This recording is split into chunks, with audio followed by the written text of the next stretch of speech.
ऐसे अरुणाचल क्षेत्र में अभी कुछ 20 वर्ष पहले जिनका शरीर छूटा, वो भी पंखा लेके बैठे रहते थे। उनका नाम योगी राम सूरत कुमार हुआ। क्या नाम है? उनका आश्रम है तिरुवन्नामलई। आप कभी कृष्णगिरी आओगे तो 2 घंटे में अरुणाचल क्षेत्र जा सकते हो। भगवान शंकर के शिवरात्रि के में दिन में जो निशा काल होता है रात में 3 बजे, जिसको लिंगोद्भव काल कहते हैं, लिंग के रूप में भगवान प्रकट हुए, उस समय को शिवरात्रि में लिंगोद्भव काल कहते हैं ना। ये लिंग का उद्भव ही यही अरुणाचल क्षेत्र में भगवान लिंग के रूप में प्रकट हुए। जय जय गुरुदेव। इतना विशेष महिमा है दक्षिण में, ये अरुणाचल क्षेत्र का इतना महिमा है। इस क्षेत्र में अभी कुछ वर्ष पहले एकदम गली में बैठे रहते थे, भीख मांगते थे, बड़े सिद्ध पुरुष हुए। ऐसे सिद्ध पुरुष का नाम हुआ योगी राम सूरत कुमार। अभी 20-30 साल वर्ष पहले ही उनका शरीर छूटा है, अभी के हुए। इनका एक अनन्य भक्त रहता था, वो रोज उनका दर्शन करने जाता।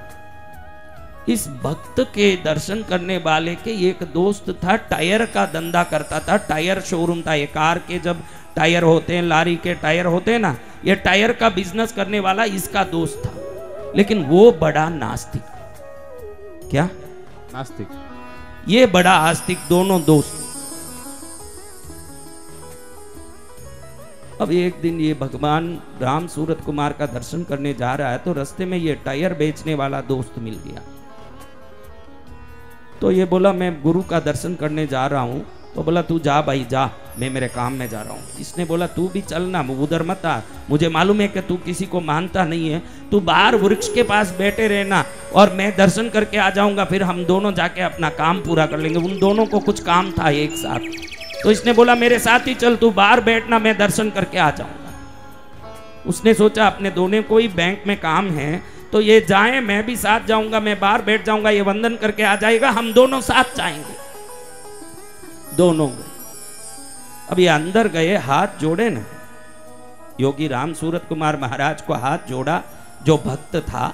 तो महाराज जी ने पूछा कि तेरे साथ आया हुआ वो बाहर क्यों बैठा है?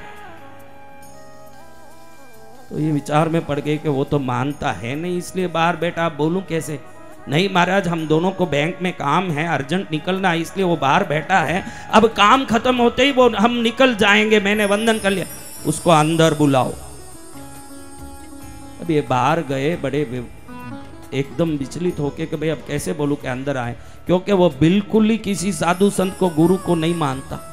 कई नालायक ऐसे होते हैं जिनके पुण्य में नहीं होता है जब तक भगवान और संतों के प्रति तर्क कुतर्क करता। कोई भी आपको भगवान या संत का तर्क कुतर्क करता मिले तो आप ये समझ लेना कि इसके पुण्य में कई कमी है, जीवन में कोई कमी है। जय जय गुरुदेव। किस में कमी है? पुण्य में।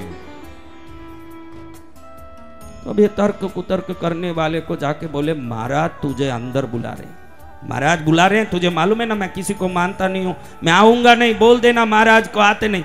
अरे महाराज बड़े कड़क हैं, कुछ न कुछ बोलेंगे, तू आना अंदर, खाली मुंह दिखा के चले जाना, वंदन भी मत करना। वो बुला रहे हैं तो अपने को मुंह दिखाना है, चलना मेरे साथ। अभी दोस्त का आग्रह है, क्या करें महाराज? सोचा कि चलो अंदर जाके मुंह दिखा के आ जाए। अंदर गए तो महाराज बोले बैठो। उसने हाथ भी नहीं जोड़ा, हाँ ऐसे करके खड़ा रहा, वो हाथ ही नहीं जोड़ा। महाराज उसकी चिंता ही नहीं कर रहे, महाराज कह रहे बैठो। अब ऐसे लगा कोई बड़ा विशेष आदेश दे रहा हो, एकदम किसी के बंधे हुए बंध जाते हैं वैसे गुपचुप बैठ गया वो आदमी। आधा घंटा बैठा रहा, सोचे कि अब जाने बोलेंगे। महाराज जी तो जाने नहीं बोले, जो भक्त आया था उसको बोले तुझे बैंक जाना था ना, हाँ इनको साथ लेके जाना है, इनको नहीं लेके जाना, ये आज यहीं बैठे रहेंगे, तू जा। कौन बैठे रहेंगे? नास्तिक को बैठा दिया महाराज जी ने, इसको बोले तू जा। अब ये सोचे इसको छोड़ के कहाँ जाऊं, वो भी एकदम मुंह फाड़ के देख रहा है कि मुझे क्या बैठा दिया, अब मैं क्या करूं। उसको कुछ समझ नहीं आ रहा, कभी किसी संत के पास गया हुआ नहीं है। अब उद्दंडता करूं के गुपचुप बैठूं के उठ के चले जाऊं के हजार सोच रहा है, लेकिन कुछ नहीं हो रहा, बैठा है शांति से। महाराज जी कह रहे हैं तुझे बोला ना तू जा, जा तू, मेरा आदेश है। अभी इनको हुई घबराहट, महाराज जी का मेरे गुरु हैं, मैं उनका शिष्य हूँ, बोल रहे हैं जाना पड़ेगा। तो इनको ये बैठे रहेंगे, तू जा। अब वो बैठे ही हैं नहीं, इनको जाना पड़ा। वो बैठे रहे। सुबह 10 बजे आए हुए, 12 बजी, 1 बजी, 2 बजी, 3 बजी, पानी नहीं, चाय नहीं, नाश्ता नहीं, खाना नहीं, बैठे हैं। महाराज जी भी अपने काम में लगे। हिलते नहीं बन रहा, हिले तो शरीर नहीं हिले, ढुलते नहीं बन रहा, ढुले तो शरीर नहीं ढुले, उठते नहीं बन रहा, शरीर उठे नहीं, फंसे हुए हैं। बीच बीच में कुछ न कुछ टंकॉल आ जाता है, लेकिन जल्दी कर ले, मेरा काम रुकता। मैं बाजपुर से आई हूँ और दीदी की रसोई में गुलाब की खुशबू आ रही है। बजाओ ताली जोर से।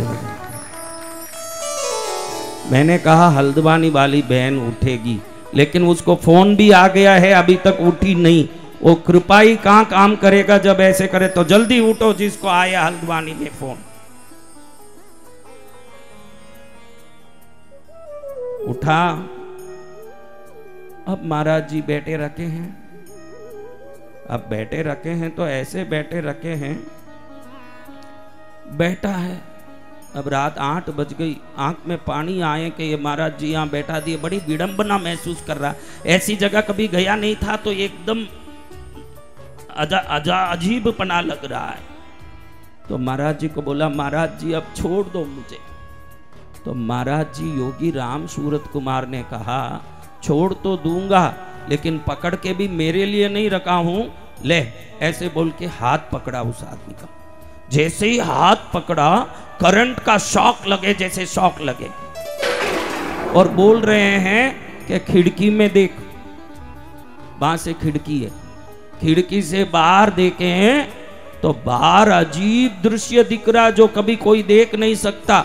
खिड़की से बाहर सीधा दिख रहा है कि भैंस पर यमराज बैठा है और हाथ में छड़ी लेके इंतजार कर रहा है। जैसे ही इन्होंने हाथ छोड़ा, वो दृश्य गायब। वापस हाथ पकड़े तो दृश्य दिखे। अब इसको समझ आ गया कि इनके हाथ पकड़ने से ही मेरे को ये दृश्य दिख रहा, ये हाथ छोड़ दें तो ये दिखता नहीं है।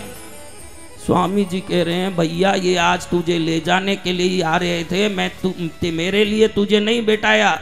मेरी जगह में ये अंदर घुस नहीं सकते थे, इसलिए मैं तुझे बैठाया हूँ, यहाँ बैठा के रखा हूँ। जय जय गुरुदेव। अभी की बात बता रहा हूँ, 30 साल पहले की बात, कोई 100 साल पुरानी कहानी नहीं बता रहा हूँ आपको, कोई पुरानी घटना नहीं बता रहा हूँ, अभी की कथा बता रहा हूँ। देखो मेरी बच्ची खड़ी हुई, देखो जल्दी करो बेटा, जा।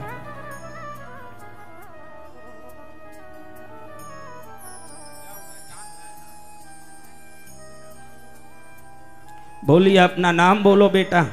मेरा नाम निर्मला राणा है। हाँ। और मेरी बेटी ने पानी रखा है भोजन, और तो उसमें पानी कम हुआ है। आप कहाँ से आई हो? हल्द्वानी से। हल्द्वानी में कहाँ रहती हो? किराए में रहती हूँ, जीवनपुरम में। वैसे नानोमता मेरा घर है। बजाओ ताली जोर से। बोला तो होना ही है, जय जय होगा नहीं ऐसे। गुरुजी जाने वाले, पानी पी पी के गुरुजी का पेट इतना बड़ा कैसे हुआ? खूब पानी पिया, हलवा खाया, चाय पिया। दूध नहीं देने वाली का भी दूध पी के आ जाएं। बिल्लियां नहीं कर सके वो काम, महाराज जी कर दें। जय जय गुरुदेव। तो महाराज अब हाथ पकड़े तो यमराज दिखे ना, हाथ छोड़े तो यमराज गायब। अब इसको समझ आया कि महाराज जी ने आज अंदर कैसे बैठाया मुझे। दिनेश थोड़े देखते रहना बेटा, तो मैं बोलूं ऐसा मत कर, देखते रहना।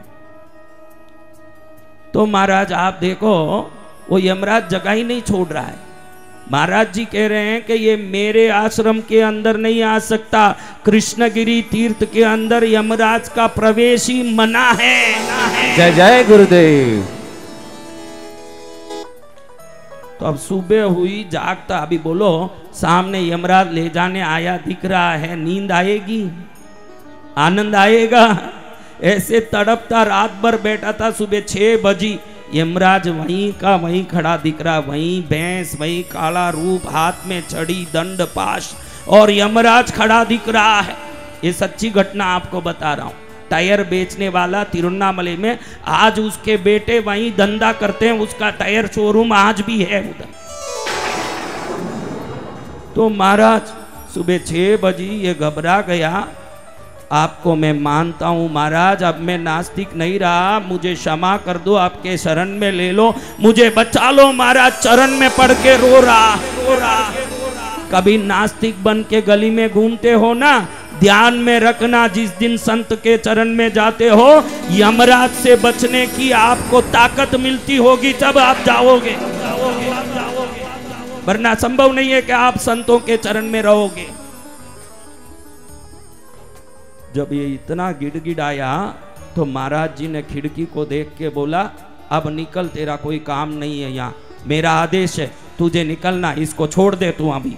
जैसे ही ये बोले, हाथ पकड़े हुए हैं उस व्यक्ति का, वो देख रहा है कि यमराज योगी राम सूरत कुमार को प्रणाम कर रहा है और भैंस के साथ उड़ के आकाश की ओर जा रहा है। बच गया, उसके बाद भी 15 साल जीवित रहा। किसका प्रभाव मारा? गुरुदेव का। किसका प्रभाव? देवा गुरु देवा दौड़े चले आएंगे, देवा गुरु देवा दौड़े चले आएंगे, देवा गुरु देवा दौड़े चले आएंगे, देवा गुरु देवा दौड़े चले आएंगे। हम जब बुलाएंगे दिल से बुलाएंगे, देवा गुरु देवा दौड़े चले आएंगे, देवा गुरु देवा दौड़े चले आएंगे।